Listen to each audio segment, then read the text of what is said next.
Hello everybody and welcome back to F124 and Happy New Year everybody. Yes, I know I've been away forever, but I'm back.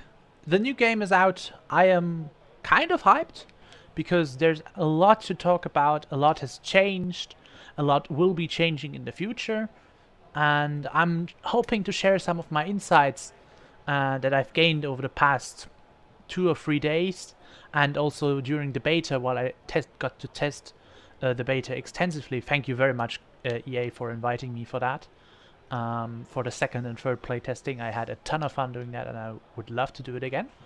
Um, but yeah, as most of you probably that are watching this know, we are actually expecting further changes to the handling of the car, which will also affect the setups, of course. So this is a pre-patch setup guide and video where I will be quickly going over what each setting does and how we are currently trying to set them up. And then after the handling patch has come out, I will probably do an update once everything has been figured out more, and then I hope everyone is settled and ready to jump into the game, create some league racing setups, and drive very, very quickly. As a note, I also maintain a written setup guide version of this that is probably a bit longer and more detailed than what I'm about to bring you on voice.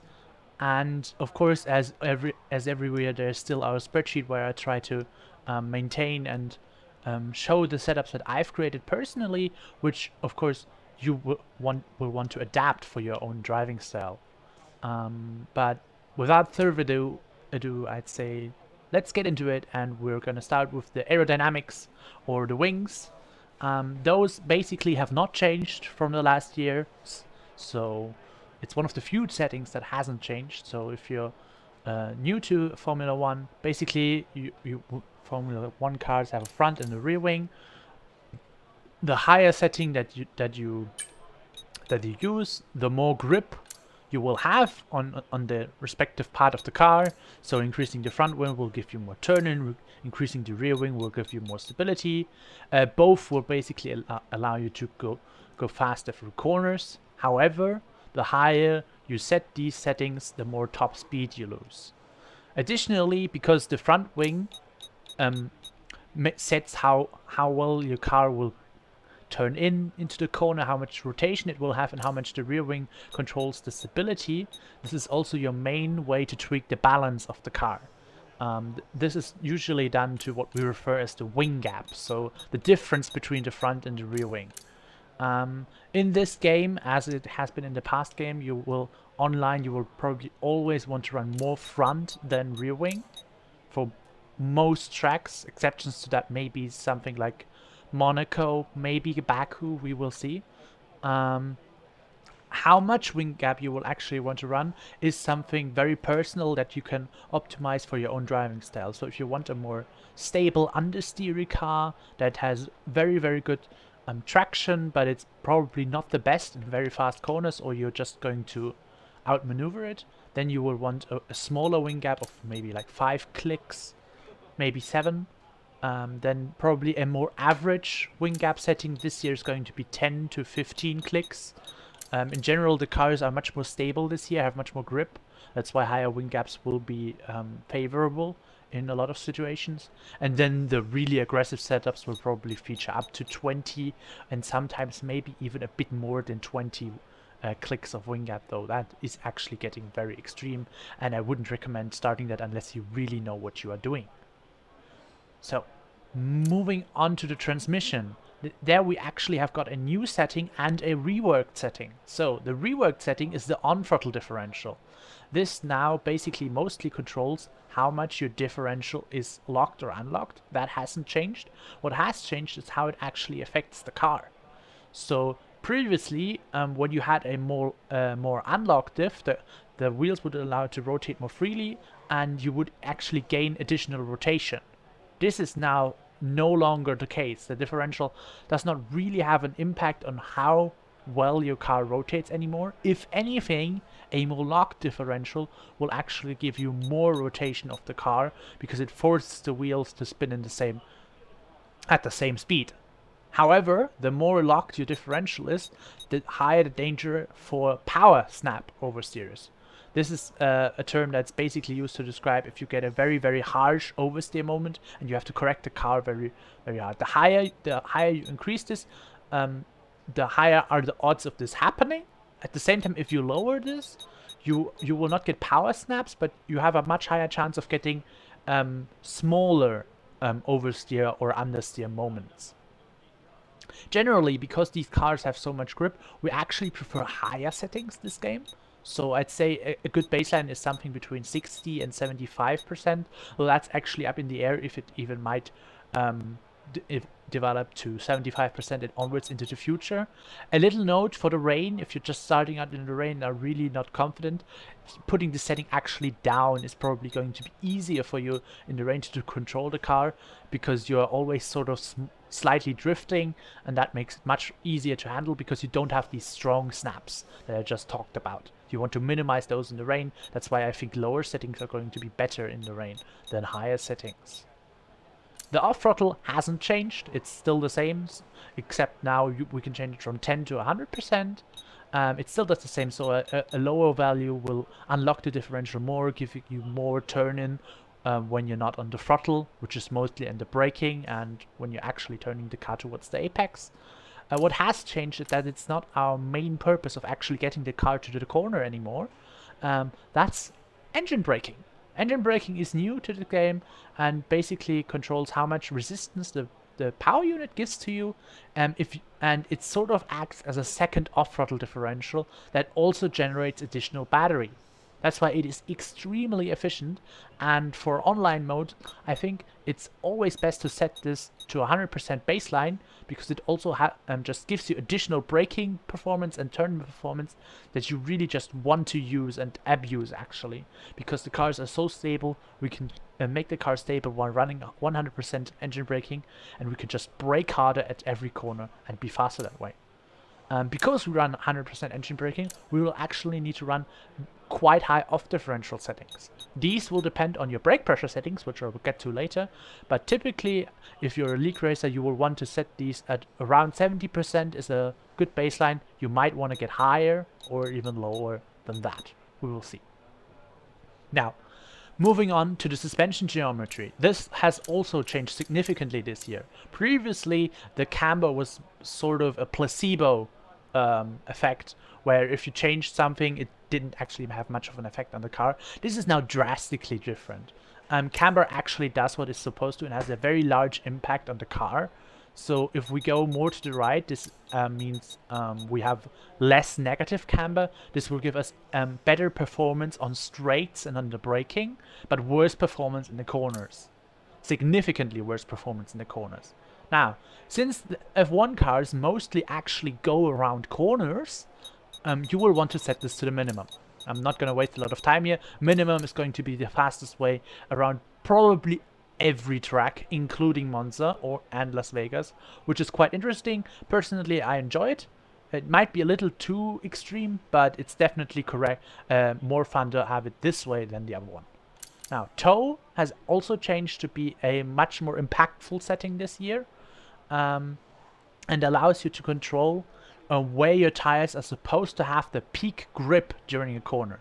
So if you put the toe out and toe in at the very minimum, then you will have the best grip, stability, and rotation at the same time, basically, at the front, at the start of the corner, because you have very little rear toe in. That means that you have the best possible entry responsiveness. However, the longer the corner becomes, the less stability you will actually get from the toe. And the toe out actually also means that if you run this very, very low, the more you turn into the corner, the less grip the tire will actually be able to give you. So as a good compromise, you want to basically set the toe in as high enough so that you cover the most dangerous moments of the corner, which typically happen somewhere during the middle of the corner. So you actually set this to the middle. If you set this too high, you will not have very good performance going into the corner and throughout most of the corner. And you actually lose time because it's just understeery and you don't use 100% of the car. If you put this too low, the car might be too unstable and quite snappy, and you leave some time on the table. That's why a middle setting is likely going to be the way for most tracks for the rear toe-in. Toe-out is actually also in a similar way, because most of the time, if you set this very low, you're going to have problems locking up your tires. If you increase this, this actually helps you, because while you're turning in, the car will still have good grip. So that's why I recommend to also keep this somewhere between the middle. If you put this too high again, then your car will have too good performance and in some parts of the corner rather than others, or at some corner types rather than others. So that's why I'd say putting it in the middle helps you have a balanced car for the entire track. Now, moving on to the suspension. This has actually also been completely redesigned to change. The front and rear suspension here, I think we can replace the term with springs. So these really only control how your car performs over bumps and absorbs most of the time, and therefore directly refers to your ride height, to which I will get to later. As for what, it also still has an impact on the balance of the car. So if you run a stiffer suspension, front suspension than a rear suspension, then that is more stable. Whereas if you run a higher rear suspension than a lower front suspension, that will be more aggressive, but also much more oversteering. Generally, it looks like the meta is very much connected to the ride height, where you will want to run as low ride height as possible. So we run 41 front suspension to achieve that. And then the rear suspension is so much critical for your traction that we can actually provide that we just set this to 1 default. There might be tracks where we maybe run 2 or 3, but you actually cannot go wrong with this setting. Now, moving on to the anti-roll bar. These have also been significantly changed and altered in how they actually affect the car, even though their baseline hasn't changed much. So a softer roll bar still is better for longer corners, because it allows the car to lean more into them and giving you more performance the longer the corner is. Whereas a stiffer roll bar gives you good initial traction and rotation at the same time, depending on if you use the front or rear roll bar. So the front roll bar mostly gives you the stability, the rear roll bar mostly gives you the responsiveness. And then combining this, the main thing that has changed this year is that it is the effects of the roll bar changing are much more noticeable. So if you run very soft springs as a roll bars, I'm telling you, don't do this, because the car will have no turning into basically every corner that's shorter than Puon, which is the super long left-hander at Spa, and even there you will struggle, because it just puts too much load onto the front tires at the entry and apex of the corner, and so it's just never worth it. Instead, right now there's actually sort of a small problem where the advantages of stiff roll bars are very noticeable, and the disadvantages of stiff roll bars are not really punishable enough. So you actually want to run extremely firm or stiff roll bar settings. There is a chance it might be 2116 or sorts. That's a more passive version. But right now, a good default actually seems to be to just go max all the way, 2121, and fire away. So 41, 1, 21, 21, or 2116 is something that I can recommend for every track right now. Or if you're doing like a 5-lapper preset, then I think this is quite good. Now, the ride height, as I mentioned a lot, has been completely reworked to now be much more important for the performance of the car, because rake is now in the game. It wasn't before, so this means that the difference between your front and rear ride height generates additional downforce. So the higher the difference is, the more downforce your car will produce. At the same time, the lower you put your car, the lower your center of gravity becomes, which has a very positive effect on cornering. That's why we run the front suspension on 41, because you want to put the front ride height down as much as possible. However, F124 is also a game where we yeet over every curb that you can ever see possible, and there's also a lot of bumps, some unrealistic bumps too.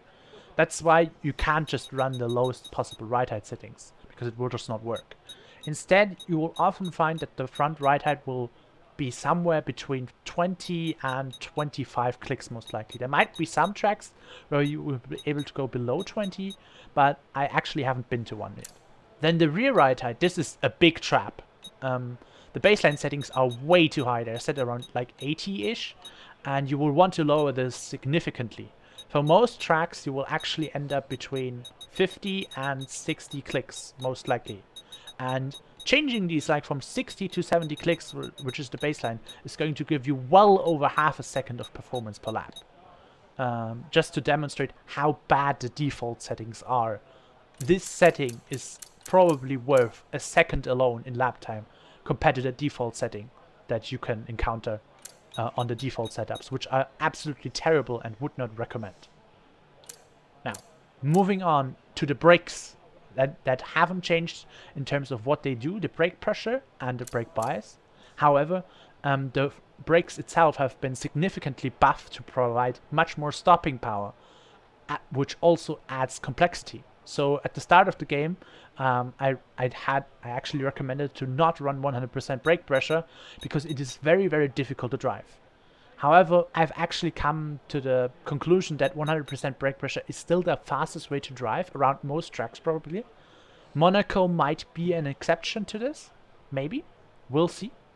But this is gonna give you the best braking performance. At the same time, however, it forces you to run such high off-throttle differential because of your engine braking and your brake pressure, because otherwise you just cannot control the car under the brakes and you will spin out.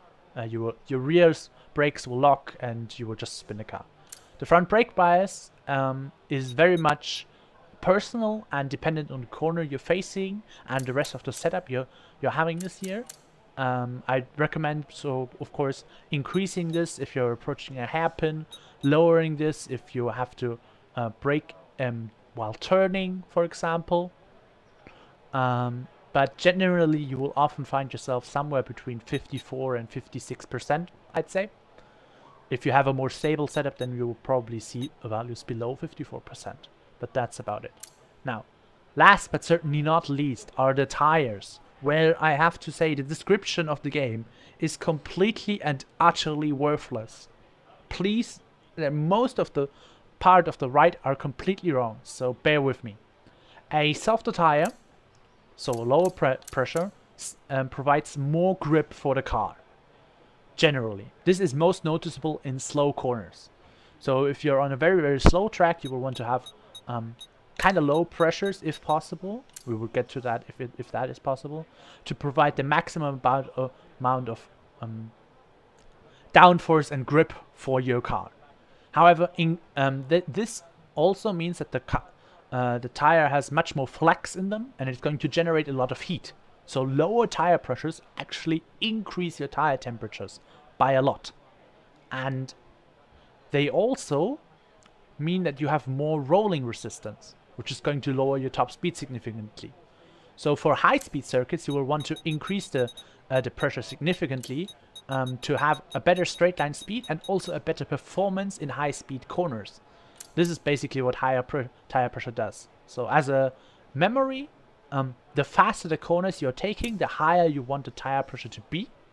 And the higher your tire pressure is, that also lowers your tire temperatures, which is actually the crucial part that you are typically setting with this setting. Because in F124, we are overheating tires a lot, even in qualifying. That's why you will see very, very high tire pressure values in league racing for almost all tracks most likely.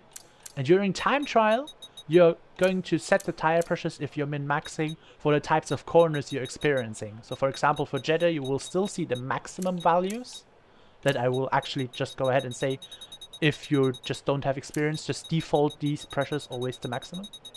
And then for something like Jeddah time trial, you will keep this at maximum. And then for a track with much, much slower corners, like Bahrain, for example, Bahrain is more of a mid type of circuits. It actually has quite a lot of high-speed corners and some slow-speed corners. So for Bahrain time trial, you would go somewhere around 3/4 or 2/3-ish. Something like this, maybe. So around this, to be sure. Another thing that's important to mention is that the tire pressure actually affects your ride height.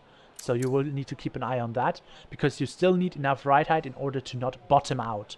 That is something I forgot, of course. If you run too low ride height, your car will actually bottom out on a straight or in a corner, so you will lose a lot of time from this by either just scraping the floor, so you can't increase your top speed more than a certain value, so you're capped from your ride height, or you just lose a lot of downforce instantly in the corner and spin out. And this is something you can actually test very easily by just moving around the right hand 5 clicks, upper and lower, and seeing if your top speed goes up or down significantly. If it increases or decreases significantly, it means you've either solved your bottoming out issue or you've created one. Yeah, I think that actually concludes everything. I sort of put down like a default setup. Let me just make this.